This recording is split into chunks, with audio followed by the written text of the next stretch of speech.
Jason Venderies arrived at Fairmont Crest Psychiatric beneath a drizzle that blurred the parking lot floodlights into wandering halos. The kind of weather that always whispered to him about buried things clawing for air. Officially, he was a fresh-minted resident, armed with impeccable academic references and a carefully curated enthusiasm for neuropharmacology. Unofficially, he was the best long-form investigative reporter the Tribune still kept on contract. A man who had risked war zones and cartel fiefdoms only to discover his most dangerous assignment hiding behind a facade of pastel walls and healing garden brochures. From the minute the attending handed him a laminated ID badge, he felt the hospital's rhythm. Too many cameras pointed at irrelevant corners, too many orderlies stationed at doors no visitor ever used, too many whispered corridors that detoured around the obvious. He let 3 weeks pass in dutiful rounds, memorizing schedules, mapping security sweeps, earning just enough trust that the night supervisor began waving him through without logging his badge swipe. That was when the rumors broke through the routine hum. The supply clerk complained about missing Halcyon shipments.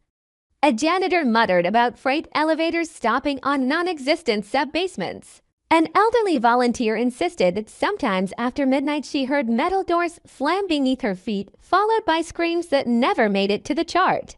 Jason traced every odd detail until the hospital's blueprints coughed up a mystery, a sealed service level beneath pathology, officially repurposed decades ago.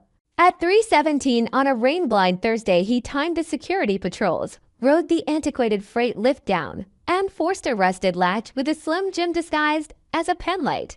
What he found hemorrhaged across his notebook in frantic shorthand for rows of windowless cells retrofitted with biometric locks, each holding a sedated patient strapped to gurneys and IV poles dripping a clear solution labeled only BTG-47. Some wore charity ward wristbands, others had no records at all, and documented ghosts harvested from alleyways and border shelters. A pneumatic cart stood against the far wall, stacked with vials, paper logbooks, and an ink pad still wet around the edges. Jason's pulse jackhammered as he pressed a latex glove thumb onto the residue. Prints leapt beneath UV light, and the top page of the narcotics ledger bore a signature that froze him. Smithy, head of pharmacological compliance, the same mild-mannered administrator who spent staff meetings reminding interns to sign their Tylenol tallies. It felt too neat. Jason photographed everything with his contact lens camera, replaced every object precisely, then retreated before the next security sweep. The following afternoon, the cafeteria buzzed with routine chatter about broken coffee machines and weekend shifts while Jason sat opposite Smitty, brandishing a single printed photo of the signature. Smitty's spoon clattered against his tray, but the panic in his eyes hardened into something stranger. He slid a folded note across the formica. Not safe. Meet roof. 22 o'clock. Atop the wine-whipped roof, Smitty produced a crumpled page torn from the same ledger, his own signature repeated at hourly intervals. "Do you know how they got these?" he asked, voice vibrating. "Martin drugged me. Zolpidem cocktails. Said it was herbal tea for migraines. I'd wake up with ink on my fingers." Security cameras show me signing every shipment like a willing accomplice. Jason knew Martin only by reputation. A senior attending coveted by pharmaceutical lobbyists, rumored to host closed-door seminars on aggressive therapeutic innovation. If Martin was forging Smitty's cooperation, then the trap went deeper than a side hustle. It reeked of corporate sponsorship, a spider web stretching beyond state regulations. And that was the phrase that had lured Jason here in the first place. He whispered code Byeond the Gates, allegedly a shell fund that funneled offshore capital into frontier psychotropic research. Uninterested in FDA red tape, hungry for rapid-cycle human data. Jason's editor wanted the fund's full architecture, banks, trial protocols, and had embedded him to dig until the gears showed.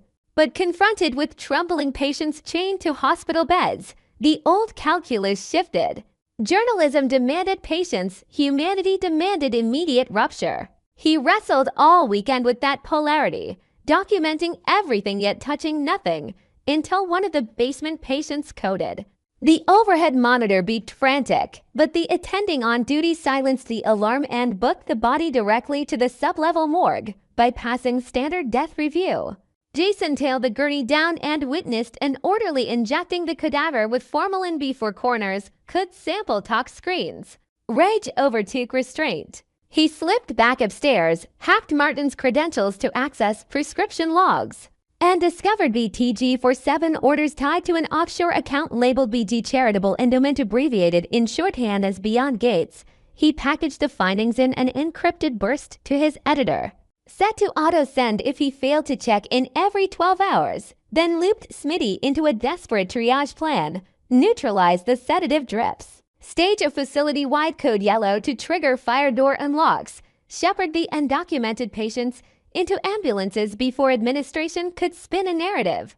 The operation hinged on the drug carousel because each IV bag was tagged to double-blind expenditure sheets, and missing inventory would raise alarms. They needed substitution fluid identical in weight and viscosity. Smitty bribed the supply clerk for isotonic saline crates, then doctored the barcodes. Jason, leveraging his resident authority, scheduled a midnight sterile drill to justify his presence in the restricted pharmacy. They worked like frantic chemists, swapping labels, resealing ports with hospital-grade epoxy. At 2:11, the fire alarm pole station screamed through concrete.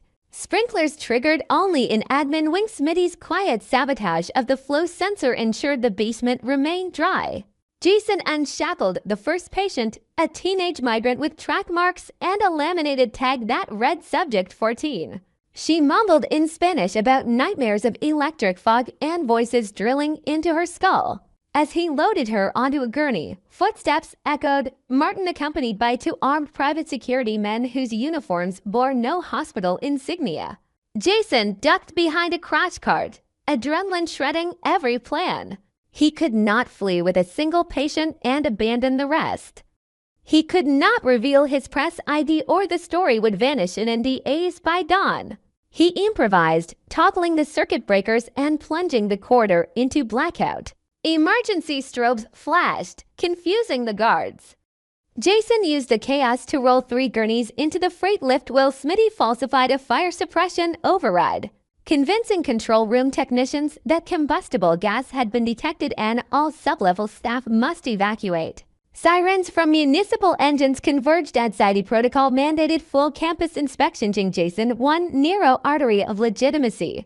He sprinted alongside paramedics, refusing to break character as doctor in charge, feeding vital signs, demanding toxicology screens, ushering no-conscious patients into oxygen masks. The paramedics radioed ahead and identified pharmaceuticals, potential mass poisoning event. By the time Martin reached the Abbey, he was too late. The first patient's labs were already uploading to the State Poison Center. BTG-47's proprietary compound appeared on the chromatograph, flagged as unregistered. A mandated chain of custody pulled the hospital under regulatory siege. Martin tried to scapegoat Smitty, but surveillance audits unveiled timestamps of Martin accessing the narcotics freezer minutes before each undocumented signature. Meanwhile, Jason, still clandestine, ghosted through the commotion, capturing audio of Martin's frantic calls to a number traced to a shell corporation in the Cayman Islands whose initials again spelled BG. That recording, coupled with financial PDFs Jason had siphoned from Martin's laptop moments earlier, painted a mural of money laundering and human trials conducted beyond ethical gates. Yet even as state investigators stormed administrative floors, Jason's editor texted a gut punch: hold publication. Need banking confirmations from Zurich Link. 48 hours. The choice sharpened to a spear point: release partial truth to stop ongoing harm or keep silent long enough to collapse the entire syndicate. The sedated patients were stabilizing in ICU, already safe. But there were others, perhaps in sister facilities financed by the same shadow fund. To dismantle Byeond the Gates, he needed the Zurich ledger. But Zurich meant crossing the line from embed to fugitive. Once Martin suspected Jason, he'd query HR, dig into clippings, unravel the alias. Jason felt the story devouring him. If he stepped into the spotlight now, he protected the present but forfeited any chance of saving future victims. If he stayed undercover, Martin's lawyers might still weaponize the Tribune's involvement to claim journalistic entrapment. He spent dawn in the chapel staring at stained glass blues that reminded him of Balkan winter skies. Finally, he drafted a burner message to his editor: initiate dual drop. Publish a toxicology and video. Hold financial series 24 hours. I'll deliver Zurich credentials by then, or Venice. He encrypted the chapel Wi-Fi ping, dumped the phone in a holy water basin, and walked back into the labyrinth knowing every camera now hunted him. Guards patrolled with printouts of his badge photo. The hospital public address repeated coded lockdown directives, but he had memorized the plumbing schematics or vents linked sub-basement autoclaves to the storm drains. In 30 breathless minutes, he descended a maintenance shaft, crawled through fetid water, and emerged in the alley behind the medical records annex where Martin's personal secretary kept a remote terminal linked to offshore accounts. A cracked window and a repurposed scalpel granted entry. He cloned the drive, flagged any transaction labeled BG Endowment, and discovered Zurich wire transfers authenticated by a token kept in Martin's desk. Sirens neared. He pocketed the token, uploaded the drive to Cloud Dead Drops, then surrendered to security with hands raised. Weaving a story of misdirected patient charts, they detained him but never suspected his secondary identity. His resident credentials still checked out. By dusk, the Tribune released the initial expose. Black cells beneath Fairmont Crest illegal drug trials uncovered. The Attorney General's office issued subpoenas. Byeond the Gates became national headline jargon for villainy. Public furor forced hospital trustees to suspend Martin. Yet inside the holding room, Jason overheard an orderly mention a private airstrip booked under Martin's alias. He realized the man intended flight before the Zurich files could reach prosecutors. With one stolen phone call, he notified Smitty, who tipped police. They intercepted Martin on the tarmac, tokens still missing, laptop encrypted but meaningless without the seed phrase Jason had already exported. 24 hours later, Zurich bankers, faced with irrefutable metadata, froze the endowment's assets, severing the lifeline that fed ghost trials worldwide. Jason was quietly extracted by his paper's legal team before charges like trespass and data theft could land. In exchange for cooperative testimony, he obtained limited immunity, but his cover as a doctor was permanently blown. Weeks later, he returned to Fairmont Crescent as staff, but as witness salvaging patients rehoused under legitimate study protocols, Smitty reinstated with oversight, and legislative committees drafting new safeguards for institutional transparency. The price remained: he could never again work undercover in medical environments. Martin's defense attorneys smeared him as sensationalist. Byeond the Gates operatives, still unnamed, lurked in corporate shadows. Yet the basement cells were welded open, their ghosts given chart numbers, their voices restored to legal existence. In his final column, Jason wrote that journalism's first oath mirrored medicine's "do no harm it sometimes." That oath demanded the scalpel cut deeper than comfort, severing silence from truth in one irreversible stroke.